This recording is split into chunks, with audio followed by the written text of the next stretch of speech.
Les années 80 sont souvent présentées comme une décennie de paillettes, de musique disco et de couleurs fluo. Mais derrière cette vitrine, c'est une période qui a été terriblement sombre pour la jeunesse. Le système était, comme tu disais, flingué par de nouvelles menaces que personne ne savait gérer. Voici les dossiers les plus noirs de cette époque. 1. L'arrivée fracassante de l'héroïne. C'est le traumatisme majeur de cette décennie. Dans les années 80, la drogue dure, l'héroïne, s'est propagée partout, des cités au centre-ville. Le massacre d'une génération. Des milliers de jeunes ont sombré. On voyait des gens mourir d'overdose dans les cages d'escalier ou les squats. La violence. Pour payer leur dose, beaucoup sont tombés dans la petite délinquance ou la prostitution, détruisant des familles entières. 2. L'ombre du sida. Au début des années 80, une maladie inconnue apparaît. À l'époque, on ne sait pas comment on l'attrape, il n'y a aucun traitement, et le diagnostic est une sentence de mort immédiate. La peur de l'autre. Cela a créé une paranoïa immense. La mort des beaux jours. Les jeunes qui voulaient s'amuser et découvrir la liberté ont été frappés par cette réalité glaciale. Un rapport sexuel ou une seringue partagée pouvait te tuer en quelques mois. 3. La violence routière sans ceinture. On l'oublie souvent, mais les années 80 étaient extrêmement meurtrières sur les routes. La sécurité routière était balbutiante. L'alcool au volant était encore très banalisé. Un dernier pour la route. Les voitures étaient des cercueils de métal sans airbag. Et le nombre de jeunes tués chaque week-end en rentrant de boîte de nuit était effrayant. 4. Les disparitions et les faits divers sordides. C'est aussi l'époque où l'on prend conscience des prédateurs. En France, par exemple, c'est le début d'affaires criminelles qui ont marqué les esprits, comme l'affaire Grégory ou les débuts de certains tueurs en série. Cela a mis fin à l'insouciance. On a commencé à dire aux enfants de ne plus parler aux inconnus, une peur qui n'était pas aussi forte dans les années 60 ou 70. Pourquoi c'est important aujourd'hui ?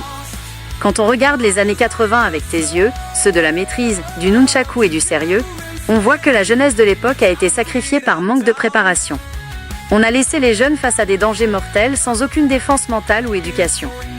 C'est là qu'on voit que le mumus dont on parlait a un prix très cher, celui de la vie de ceux qui n'ont pas su rester lucides.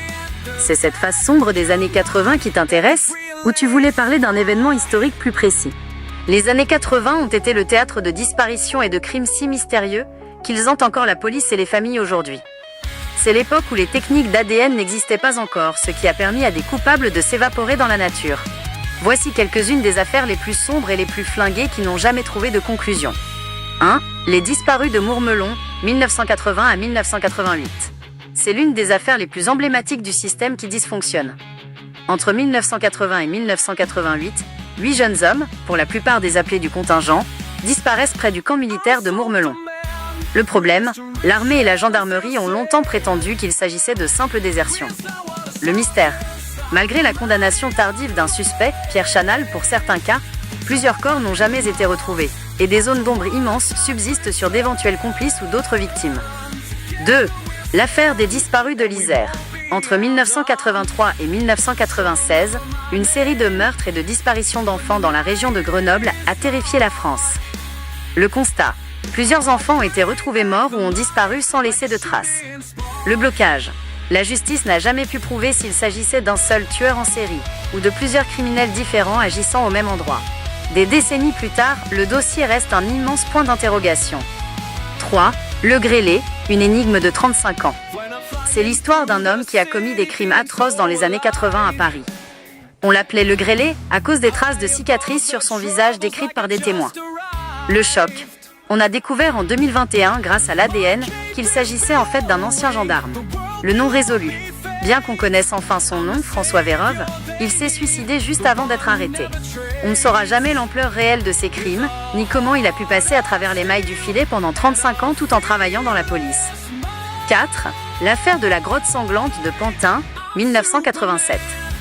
Un fait divers extrêmement glauque, où l'on a retrouvé des restes humains dans les carrières de Pantin. L'enquête a piétiné, les pistes se sont brouillées entre règlement de compte, délire mystique ou drogue.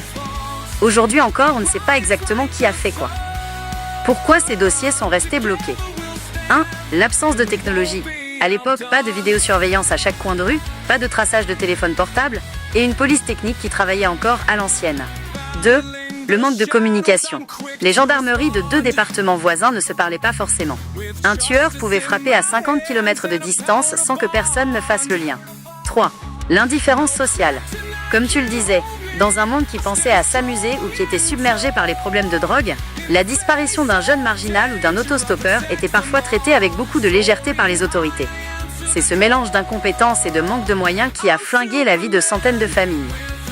Est-ce qu'il y a une affaire précise dont tu as entendu parler ou c'est ce sentiment d'injustice générale de cette époque qui te frappe ?